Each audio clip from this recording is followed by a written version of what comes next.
오늘 우리에게 주시는 하나님의 말씀은 요한복음 17장 20절에서부터 23절까지 말씀입니다.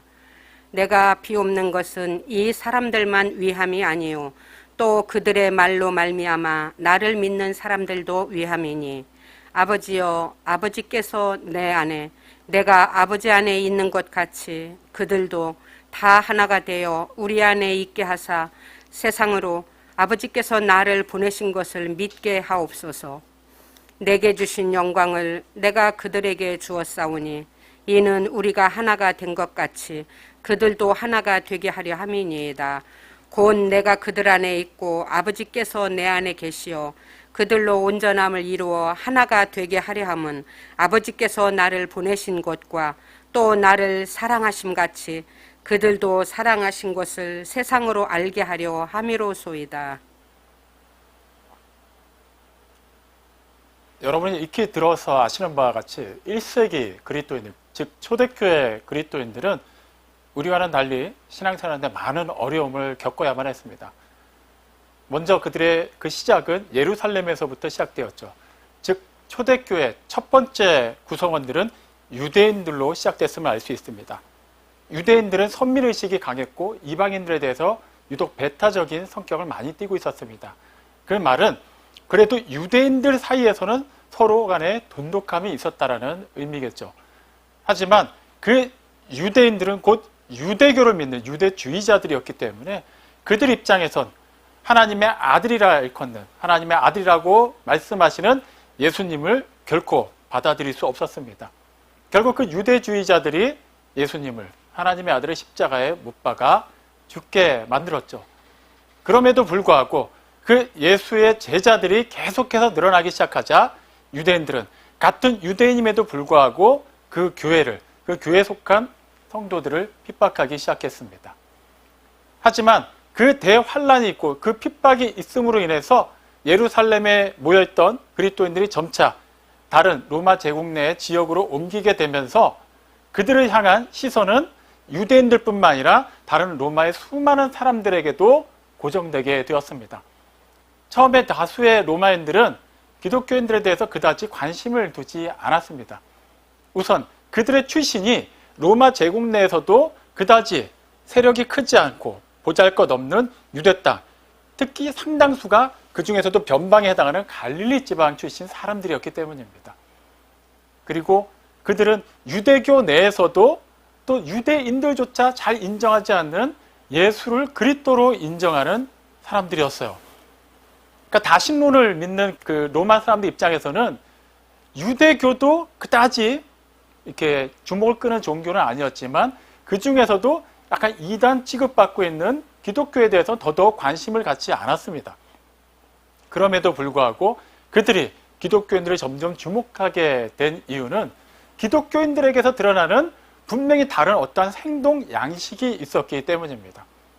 방금 말씀드린 것처럼 로마인들은 다신론을 믿었죠.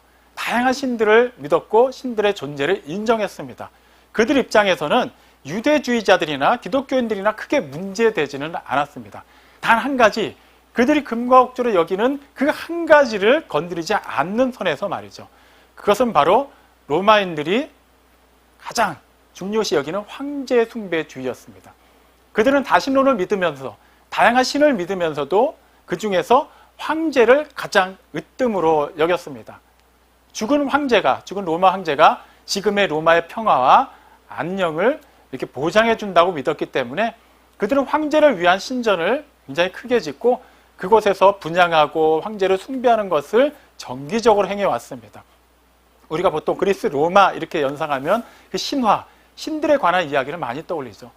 그만큼 로마 제국 내는 많은 신들이 존재했고 그 신들을 숭배하는 신전들이 있었지만 어느 지역에서나 가장 화려하고 큰 신전은 황제를 위한 신전이었습니다. 그걸 통해서 로마인들이 얼마나 황제 숭배주의에 열정적으로 임했는지를 알 수 있죠. 그런데 이 그리스도인들은 뭔가 달랐습니다. 그들은 오직 예수만을 그리스도로 인정했어요. 예수 외에 어떠한 신적인 존재도 인정하지 않았습니다. 다신론을 믿는 로마인들 입장에서는 일단 유일신을 따르는 그리스도인들이 좀 특이하게 보였어요. 근데 여기서 그치는 것이 아니라 그들은 황제 숭배를 거부했습니다.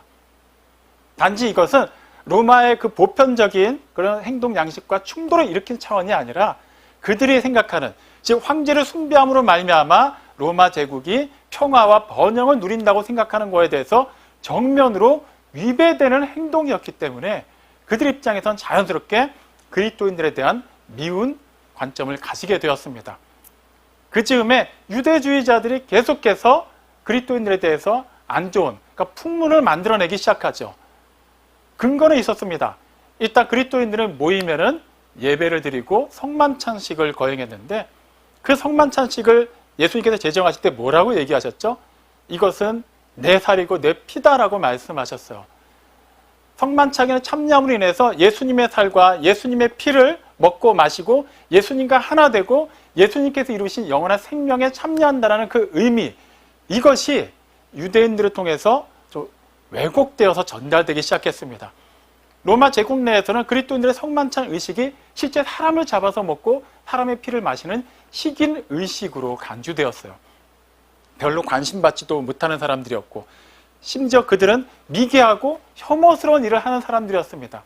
직접 가서 확인해 보면은 누구라도 그 말이 사실이 아니라는 걸 알 텐데, 좀처럼 기독교인들의 모임 가운데 로마인들을 가려고 하지 않았어요. 소문이 돌기 시작하면서 그들은 기독교인들, 그리스도인들을 더욱더 혐오하게 되었습니다. 또 거기서 그치지 않았어요. 당시 로마 제국은 철저한 지위 체계와 차별이 존재하는 그런 시대였습니다. 그래서 귀족이 있고 뭐 이렇게 중간 위치에 있는 사람들이 있고 노예 계급이 있었죠. 남자와 여자 사이에도 또 이렇게 같은 남자 사이에서도 나이에 따라서 또 그런 지위에 따라서 철저하게 차별이 존재하는 사회였어요. 그런데 기독교인들, 그들이 모여있는 공동체는 전혀 그렇지 않았습니다. 갈라디아서 3장 28절에서 바울이 다음과 같이 말합니다. 유대인이나 헬라인이나 종이나 자유인이나 남자나 여자나 다 그리스도 예수 안에서 하나다라고 말하죠. 이것은 그 당시 초대교회를 이루고 있는 구성원들이 어떠했는지를 잘 표현하고 있습니다. 당시 예루살렘뿐만 아니라 예루살렘을 벗어나서 로마 제국의 각 지역으로 퍼진 그리스도인들, 그들은 그곳에서도 신앙 공동체를 만들었어요. 또 그렇게 모이기에 힘썼죠. 그들 가운데는 일반적으로 그 당시 사람들이 생각하듯이 그런 신분에 따라서 구별되지 않고 남녀에 따라서 차별두지 않고 나이에 따라서 이렇게 나누지 않았어요. 그 안에서는 모두 동등했고 하나가 되었고 기꺼이 사랑하고 차별 없이 구제하고 나누는 데 힘썼습니다. 그 자체는 전혀 나쁘진 않아요. 보기에도 좋은 것이죠. 하지만 주류를 이루고 있는 계급이 높은 사람들 입장에선 그러한 모습이 결코 좋아 보일 리가 없었습니다. 혹시라도 그러한 세력이 많은 수로 이루고 있는 노예 계급과 어떻게 또 연관이 되기라도 한다면 그들이 유지하고 있었던 그런 계급 사회가 어떻게 무너질지도 알 수 없는 일이었죠. 그렇기 때문에 그런 큰 세력을 유지하고 있는 당국자들을 중심으로 해서 기독교인들에 대해서 대대적으로 박해를 가하기 시작했습니다. 그래서 초대교회 안에서는 어쩔 수 없이 살기 위해서, 그 박해를 피하기 위해서 배도자가 나올 수밖에 없었어요. 무조건 다 순교당한 것은 아닙니다. 주로 지도층에 해당하는 사람들이 순교를 당했고, 그 외 보통 사람들에게는 일반적인 삶을 살아가는데 전혀, 그러니까 일반적인 소통을 할 수 없도록 상황을 조장했어요. 이를테면 경제활동에 그런 장애가 있게 하고 일반적인 사회활동에서 전혀 사람들과 어울리지 못하게 했습니다. 그렇게 제도를 만들고 그렇게 말도 안 되게 강제적으로 기독교인들을 어려운 가운데로 몰아넣었죠. 그들 입장에서는 생존하기 위해서 이 땅에서의 삶을 유지하기 위해서라도 배도하는 사람들이 나올 수밖에 없었어요. 자, 이쯤 되면 초대교회의 앞날은 어떻게 되어야만 정상일까요? 그나마 많지 않은 숫자, 그 중에서도 배도자가 계속해서 나오고 있습니다. 배교하는 사람들이 나오고 있고 또 새로 그러니까 들어오려고 하는 사람들 입장에서도 어차피 그 공동체 안에 들어가면 많은 불이익을 당해야 하고 심지어는 죽음까지도 각오해야만 했어요. 쉽게 그 공동체 안에 들어가고 싶지 않았겠죠. 자, 그 상태에서 1세대 그리스도인들이 점점 수가 줄고 나면 교회 공동체가 사라지는 것은 시간 문제라고 할 수 있습니다. 하지만 결과가 어땠습니까? 복음은 계속해서 퍼져 나갔습니다. 교회는 자라갔고 그리스도인들의 숫자는 늘어갔습니다. 어떻게 그게 가능했을까요? 그리스도를 믿는 순간, 그 믿음을 가지고 그 주류 사회 속에 들어가서 살려고 하는 순간부터 그들은 철저하게 외로운 사람이 되어야 했고 미움을 받아야만 했고 심지어는 죽임을 당할 수도 있었어요. 근데 어떻게 그 수가 늘어날 수 있었을까요? 그 1차적인 이유는 사도행전 1장 8절을 통해 확인할 수 있습니다. 예수님께서 제자들에게 말씀하시죠. 오직 성령이 너희에게 임하시면 너희가 권능을 받고 예루살렘과 온 유대와 사마리아와 땅끝까지 이르러 내 증인이 되리라. 실제로는 제자들이 움직여서 복음을 전하는 것 같지만 그 원동력은 성령 하나님이시죠. 실제 오순절날 마가다락방에 있던 그 성도들 위해 성령님께서 임하셨어요. 그리고 그날을 기점으로 해서 수많은 그리스도인들이 성령님의 그 감화감동 교통 안에서 늘어가고 그렇게 예수님을 구세주로 영접하게 되었습니다. 그게 1차적인 이유예요. 자, 그렇다면 성령님께서 임하시고 역사하시기 때문에 당시 초대교회 그리스도인들은 온갖 박해를 받으면서도 성령님의 도우심대로 그냥 그 박해에 대해서 무덤덤하게 고통을 느끼지 못하고 아니면 또 다른 그 경제적인 불이익 속에서도 그들만이 살 수 있는 어떠한 다른 루트가 있어서 기꺼이 그 상황을 견뎌낼 수 있었을까요? 그렇지 않습니다. 성령님께서 임하셔서 각 사람에게 은사를 주셨지만 그 모든 은사가 박해를 감당하기에 충분하진 않았어요. 은사 자체가 부족했다는 것이 아니라 그 은사의 성격들이 무조건적으로 어떤 박해 앞에서도 그냥 담대하게 맞설 수 있는 그런 성격을 가지고 있지는 않았다는 것이죠. 우리가 흔히 성령님의 충만을 생각하면 우리는 능력을 생각해요. 성령님을 인격으로 생각하기보다는 그분을 통해서 어떠한 신령한 은사를 받기를 원하죠. 은사, 선물이라는 말은 결과적으로는 주는 사람에게 핵심이 있습니다. 다시 말하면 받는 사람 입장에서는 선물이 어떠한 것이야만 하고 어떤 때 주어져야 된다고 요구할 수가 없어요. 만약에 내가 계약 관계를 맺고 일을 해서 그거에 맞는 그런 보수를 받는 거라면 깔끔하게 얘기된 대로 요구할 수가 있습니다. 하지만 성령님께서 주시는 은사, 즉 선물은 저쪽으로 성령님이 주관하세요. 성령님께서 그때에 맞춰서 그 필요에 따라서 각 사람에게 성령님의 그 뜻을 따라서 하나님의 뜻을 따라서 주십니다. 그렇기 때문에 모든 사람이 그 박해를 능히 감당할 수 있는 믿음을 받는 것은 아니었어요. 모든 사람이 다 예언을 할 수 있는 건 아니었어요. 모든 사람이 다 방언을 할 수 있는 것은 아니었습니다. 그럼에도 불구하고 그들은 어떻게 그 박해를 견뎌내고 그 박해를 뚫고 그들의 숫자가 늘어갈 수 있었을까요? 자, 그러면 우리는 성령님께서 임하시면 구체적으로 어떠한 일을 하시는가를 다시 한번 확인해 볼 필요가 있습니다. 예수님께서 이미 말씀하셨어요. 요한복음 14장 26절에서 성령님께서 또 다른 보혜사께서 임하시면 제자들에게 모든 것을 가르쳐 주시고 예수님께서 말씀하신 모든 것을 생각나게 하실 것이라고 말씀하셨죠. 그것이 성령님께서 하시는 가장 중요한 사역입니다. 제자들에게 성령님이 임하시면 그 일이 일어난다고 말씀하실 때 그때 제자들은 아직 예수님과 함께 할 때요. 그 최후의 만찬으로 알려진 그 마지막 6월절 만찬 자리에 있을 때입니다. 그들 입장에서 아마 그렇게 생각했을 거예요.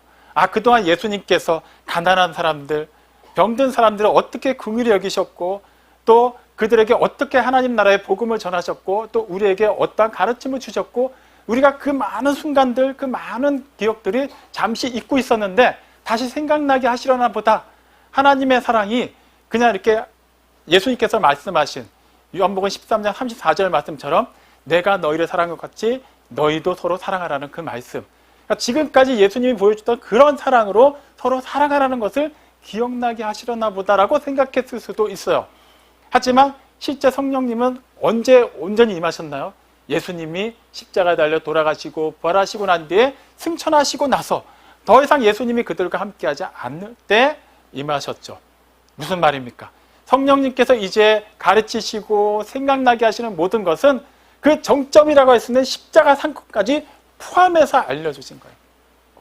막연하게 그냥 같은 제자들 무리에 있으니까 서로 사랑하는 차원이 아니라 자기 자신을 기꺼이 내주면서까지 사랑하는 것이 예수님께서 말씀하신 사랑이라는 것을 그들은 알게 될 것입니다.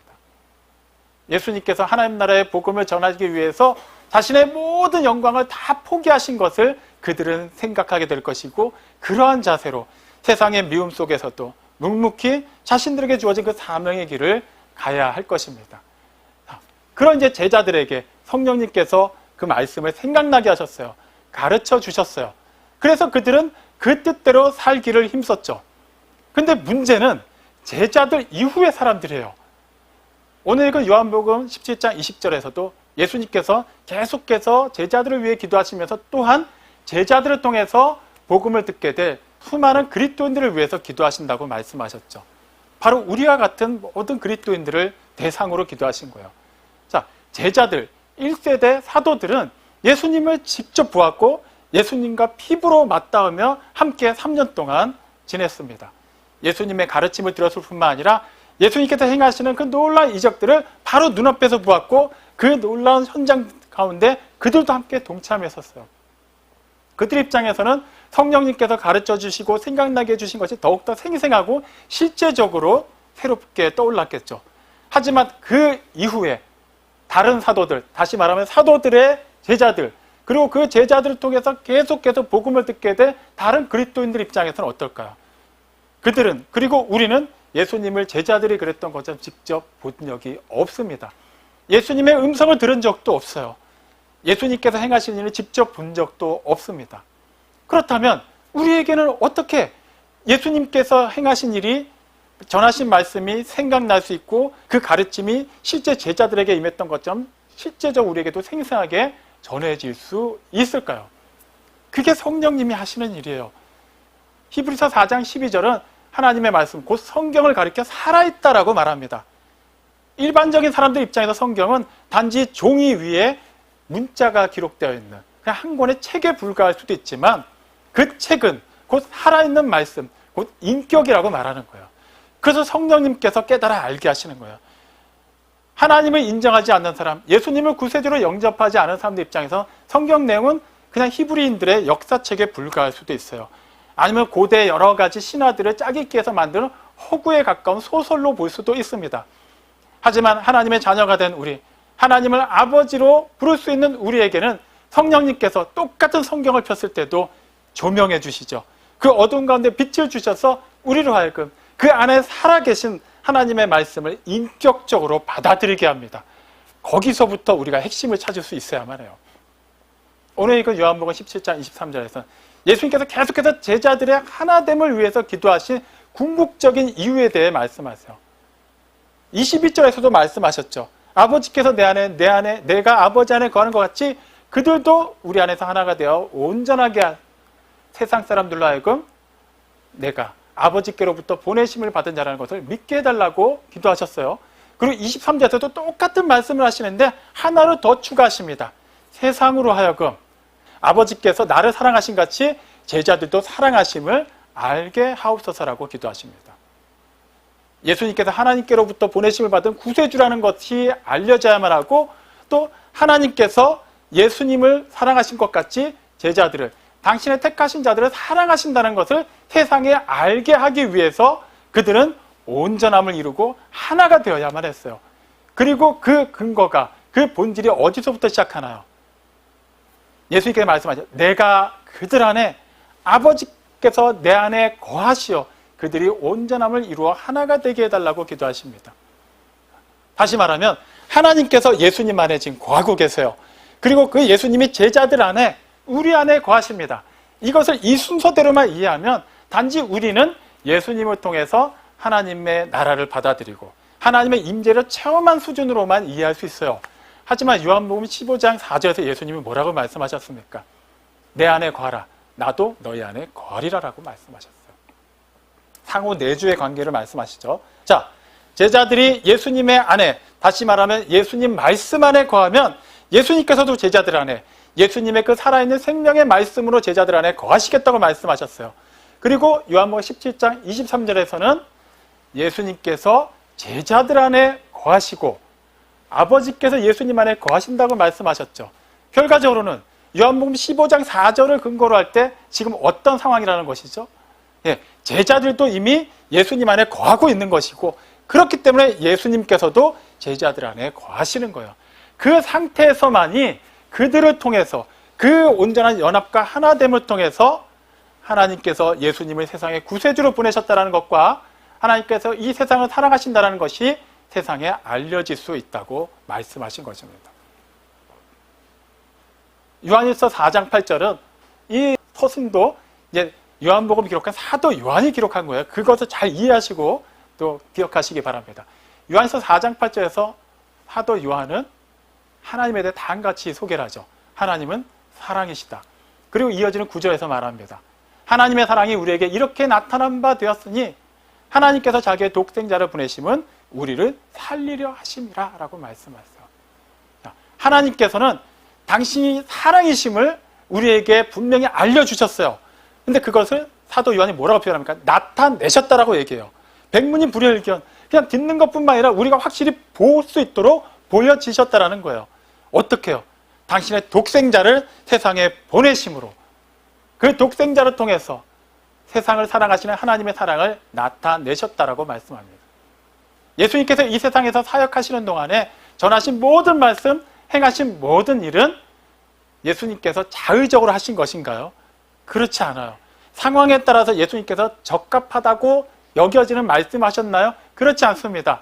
철저하게 하나님 아버지의 뜻을 따라서 그분의 말씀을 전하셨고 그분이 계획하신 일을 하셨고 그분이 예비하신 사람들을 만나 주셨어요. 이 모든 것의 핵심이 무엇이라고요? 예수님께서 이 땅에 오셔서 하나님 아버지의 뜻을 따라 행하신 그 모든 것은 하나님의 속성을 나타낸 거예요. 그것은 바로 사랑이라고 말하고 있습니다. 그 예수님의 사랑을 받은 자, 그 예수님의 사랑 안에 거하는 자들에게 예수님께서 말씀하신 거예요. 내 안에 거하라. 나도 너희 안에 거하리라. 내가 너희를 사랑한 것 같이 너희도 서로 사랑하라. 제자들은 단지 인위적으로 그 하나됨만을 위해서 획일성을 추구하지 않았어요. 그냥 세상 사람들에게 그래도 그리스도인들은 뭔가 좀 선하고 착하다라는 이미지를 보여주기 위해서 마음에도 없는데 억지로 하나됨을 추구하지 않았습니다. 그들 사이에 엄연히 차별이 존재하는데도 불구하고 사람들에게 보여지기 위해서 그냥 남녀노소, 빈부귀천을 막론하고 억지로 하나 되지 않았어요. 그들은 사랑의 기술이나 사랑의 방법에 대해서 연구하지 않았습니다.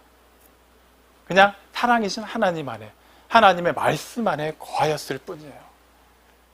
그러자 그들 안에 거하신 하나님께서 하나님의 그 구원의 향기를 그들을 통해서 세상으로 흘러나가게 하셨어요.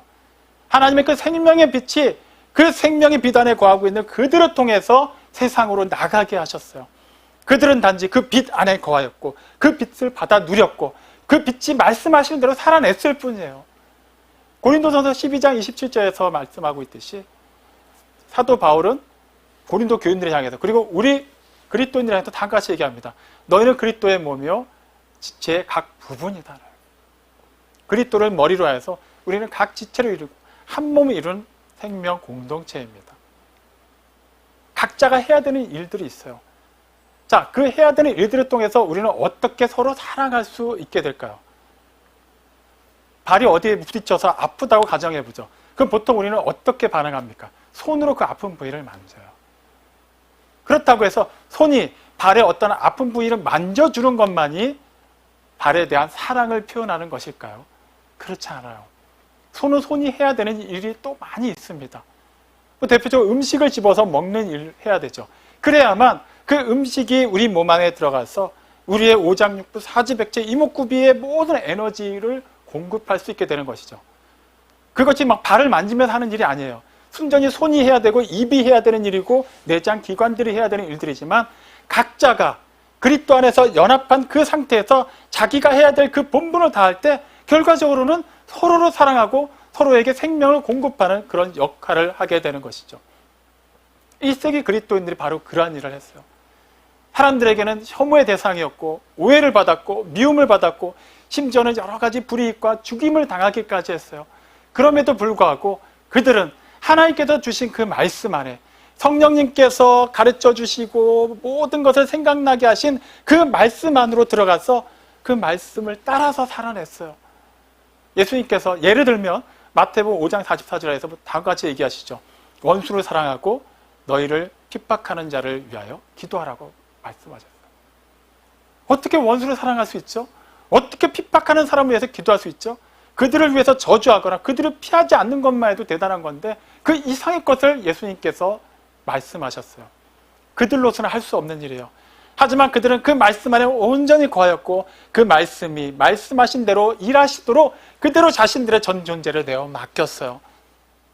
유대주의자들에 의해서 박해를 받으면서도 로마 제국 내에서 많은 로마인들에게 왕따를 당하면서도 그들은 가능하면 그들을 저주하기보다 오히려 그들을 위해서 기도하고 그들을 축복하고 그들을 사랑하기 위해서 힘썼어요.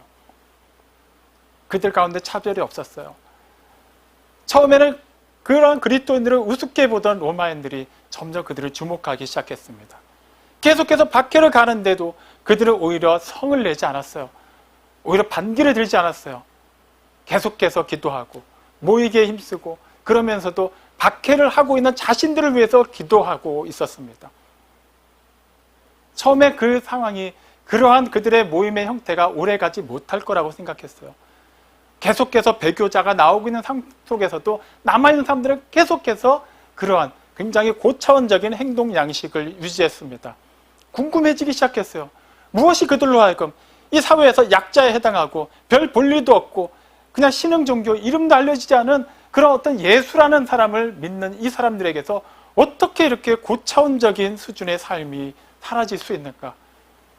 결과적으로 그들이 그런 삶을 살 수 있게 된 모든 배경이 그들이 말하는 그리스도, 즉 하나님의 아들이신 예수의 말씀을 따른다는 것을 알게 됐어요. 예수의 말씀 안에 거하기 힘썼고 예수의 말씀을 따라서 최선을 다해서 그들의 전 존재를 드림으로 말미암아 그들 안에서는 평등이 있고 그들 안에는 차별이 사라지고 그들 안에는 미움이 자리할 수 없게 되었고 그것을 넘어서 그 공동체 밖으로도 그 놀라운 은혜와 사랑이 증거되는 것을 보았습니다. 흔히들 다신론을 믿는 어떠한 사람들도 그들이 추구하는 신적인 대상은 공통점이 있습니다. 보통 사람들이 믿는 신적인 대상들은 다 높은 곳에 있어요. 그리고 그 신적인 대상을 숭배하는 사람들로 하여금 무슨 수로 서서라도 그 높은 곳까지 올라오도록 만듭니다. 사람들이 그렇기 때문에 계속해서 헌금을 하죠. 제사를 드리죠. 자기 모임을 자해하기까지 하고 여러 가지 이교적인 그런 행위를 통해서 신의 마음에 들려고 노력을 해요. 그렇게 해서 어느 정도 기준치를 충족해야만 신이 드디어 복을 내려주는 거예요. 농사가 잘 짓게 해주고 아이를 많이 낳게 해주고 나라가 평화롭게 해주는 거예요. 보통 사람들이 믿는 신적인 존재들은 그러한 일을 하는 존재들이에요. 하지만 그리스도인들이 말하는 하나님, 그 유일하신 여호와 하나님, 삼위일체 하나님 예수 그리스도께서는 어떤 분이십니까? 가장 높은 곳에 계시는 유일하신 참 하나님이심에도 불구하고 그분이 직접 그 모든 영광을 버리고 세상에 오셨어요. 세상에 만연한 사람들의 고통을 공감하셨고 그들의 그 고통에 동참하셨어요. 그 신적인 존재 입장에서 하찮은 존재에 불과한 사람들을 위해서 그 자신의 모든 것을 내어주시고 심지어는 그들에게 영원한 생명을 주기 위해서 자신의 목숨까지도 기꺼이 희생하였습니다. 그러한 신적인 존재를 믿는 사람들, 그러한 그리스도인들을 통하여서 실제 그러한 가르침이 그들이 말하고 있는 그러한 주장이 한갓 소설이 아니라 실제 그들의 삶을 통해서 드러나는 것을 보며 로마인들이 변하기 시작했어요. 그들이 온전히 하나님의 말씀 안에 거하고 그 말씀 안에서 연합하여 있을 때 그 말씀이 그들을 통해서 계속해서 막힘없이 흘러나갈 때 결과적으로 그 하나됨으로 말미암아 세상은 자신들을 구원할 구세주를 만나게 되었어요. 그리고 자신들이 아무런 공로 없이도 그 죄와 허물 가운데서 용서를 받고 주 예수 그리스도로 말미암아 영원한 생명에 이룰 수 있다는 것을 발견하게 된 것입니다. 이 모든 것은 바로 하나님의 말씀 안에 온전히 거한 그리스도인들로 말미암아 일어나는 일들입니다. 사랑 중요합니다. 하지만 이 사랑이 무조건 정답이 될 수는 없습니다. 이 사랑의 근본과 본질이 어디에 있느냐에 따라서 정답이 될 수도 있고 오답이 될 수도 있어요. 그 본질이 무엇입니까? 네, 사랑이신 하나님께 그 본질을 두고 있어야만 해요. 요한복음 15장 5절에서 예수님이 말씀하셨듯이 예수님을 떠나서 우리는 아무것도 할 수 없습니다. 아무리 우리 스스로 그리스도인이라고 자처할지라도 아무리 오랜 시간을 걸쳐서 신앙생활을 해왔다 할지라도 우리가 교회 공동체가 아닌 실제 살아있는 하나님의 말씀 안에 거하고 있지 않다면 지금도 살아서 역사하시고 내주교통하시는 성령님의 그 역사 안에 거하고 있지 않다면 우리가 행하는 그 어떤 사랑도, 우리가 우리들 사이에서 보여지는 어떤 믿음의 행위도 아무것도 아니라는 것을 알아야만 합니다. 그래서 사도 바울이 고린도 교회를 향해서 고린도전서 13장 1절로 3절에서 다음과 같이 얘기하죠. 그들은 일단 굉장히 많은 은사를 가지고 있는 사람들이었어요. 그들을 향해서 바울이 내가라고 표현해요. 자신이 마치 그런 것처럼. 하지만 실제 고린도 교인들을 향한 말이에요. 그리고 우리들을 향한 말입니다. 내가 천사의 말을 해도, 사람의 방언을 말할지라도, 모든 예언을, 그러니까 뛰어난 예언의 능력을 가지고 있어서 모든 지식과 모든 비밀을 알고 있을지라도, 산을 옮길 만한 믿음이 있을지라도, 내가 가지고 있는 모든 소유를 다 내어서 구제하는 데 내어줄지라도, 나 자신을 불사르는 데 내어줄지라도 내 안에 사랑이 없으면 아무것도 아니라고 얘기해요. 그러면 이 사랑, 그냥 무조건 사랑만 하면 되는 것일까요? 우리가 마음이 없어도 말로라도 사랑한다고 고백하고 어떻게든 사랑이라고 말하는, 세상에서 정의하는 그 사랑의 어떤 행위를 충족시키기만 하면 그것으로 우리는 충분하게 하나님께 인정받을 수 있고 그것이 바로 신적인 사랑이라고 말할 수 있을까요? 그렇지 않습니다. 이어서 고린도전서 13장 4절부터 7절까지에 보면 사랑의 속성에 대해서 나와 있죠. 사랑이 어떻다고 말하나요? 사랑은 오래 참습니다. 사랑은 온유합니다. 시기하지 않습니다. 자랑하고 교만해하지 않습니다. 사랑은 무례히 행하지 않아요. 자기의 유익을 구하지 않고 성내지 않습니다. 악한 것을 생각하지 않으며 진리와 함께 기뻐하고 불의와 함께 기뻐하지 않습니다. 모든 것을 참으며 모든 것을 믿으며 모든 것을 바라며 모든 것을 견뎌냅니다. 이게 사랑이라고 얘기해요. 과연 이런 사랑을 우리가 할 수 있습니까? 여기서 말하는 사랑의 속성들은 다 그리고로 연결되어 있어요. 오래 참기만 하면 되는 게 아니에요. 오래 참기도 하고 온유하기도 하고 시기하지 말아야 되고 성내지 말아야 되고 이 모든 것이 다 행해질 때 그것이 성경이 말하는 사랑이라고 얘기합니다. 과연 이런 사랑 할 수 있습니까? 못합니다. 아무도 못합니다. 그런데 왜 바울은 이 불가능한 사랑을 우리에게 말하는 것일까요? 이 사랑을 이 세상에 존재한 사람의 몸을 입고 있는 또 모든 사람을 통틀어서 이러한 사랑을 실제 행했고 완성한 유일하신 분, 우리 주 예수 그리스도를 바라보게 한 거예요. 우리는 할 수 없어요. 하지만 그 일을 하신 분, 그 일을 계속해서 이루어 가시는 그분 안에 우리가 속해 있다면 그분을 통해서 우리에게서 그 사랑이 드러나게 되어 있습니다. 갈라디아서 5장 22절로 23절에 나와 있는 성령의 9가지 열매, 그 첫 번째 열매가 무엇인가요? 사랑이에요. 사랑은 성령의 열매입니다. 성령을 떠나서 성령님의 역사와 하나님의 말씀을 따라서 우리가 인위적으로 만들어낼 수 있는 게 아니에요. 세상이 말하는 사랑은 할 수 있습니다. 하지만 하나님께서 우리에게 명하신 그런 신적인 사랑은 오직 성령의 열매, 성령님께서 생각나게 하시고 가르쳐 주시는 그 하나님의 말씀 안에 거하는 자들에게서만 맺힐 수 있는 거예요. 포도나무에 포도가 열매 있습니다. 포도가 맺혀 있으면 가지에 맺혀 있습니다. 하지만 실제 그 포도 열매는 무엇이 맺는 것이죠? 포도나무가 맺는 거예요. 가지는 그 나무에 붙어 있을 뿐입니다. 사랑하는 성도 여러분, 우리는 살아가기 위해서 지음받았습니다. 에베소서 2장 10절 말씀에 이르듯이 우리는 하나님의 작품으로 이 세상에 존재해요. 하나님께서 우리에게 선한 일을 하게 하시려고 그리스도 예수 안에서 우리를 창조하셨기 때문에 우리는 하나님의 그 선하신 뜻, 세상을 향한 하나님의 사랑을 나타내기 위해, 세상을 향한 하나님의 그 공의를 분명하게 제시하기 위해 우리는 각자 맡은 바 사명을 감당해야만 합니다. 각자에게 주어진 은사는 달라요. 각자가 처해 있는 상황과 모양과 성격이 다 다릅니다.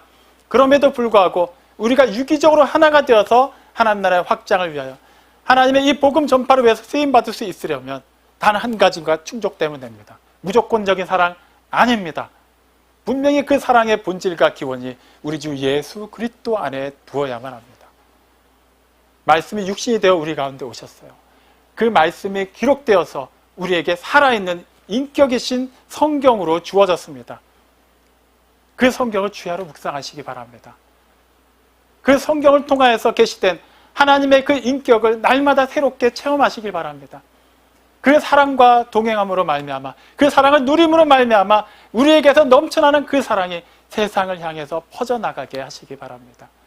그렇게 할 때 우리는 진실로 그러한 믿음으로, 그러한 사랑으로, 그러한 소망으로 하나님을 기쁘게 해드릴 수 있으며 하나님 나라의 확장을 위해서 쓰임받게 될 것이며 세상으로 하여금 하나님께서 예수 그리스도를 세상을 향한 구세주로 보내신 것과 이 세상을 얼마나 사랑하심을 나타낼 수 있게 하실 것입니다. 하나님의 말씀 안에 온전히 거하고 그 말씀을 신실하게 따름으로 말미암아 세상이 하나님을 알게 하십시오. 이 귀하고 복된 사역에 역동적으로 쓰임받고 그렇게 하나님의 영광을 나타내는 우리 모두가 되기를 주님의 이름으로 축원합니다. 아멘.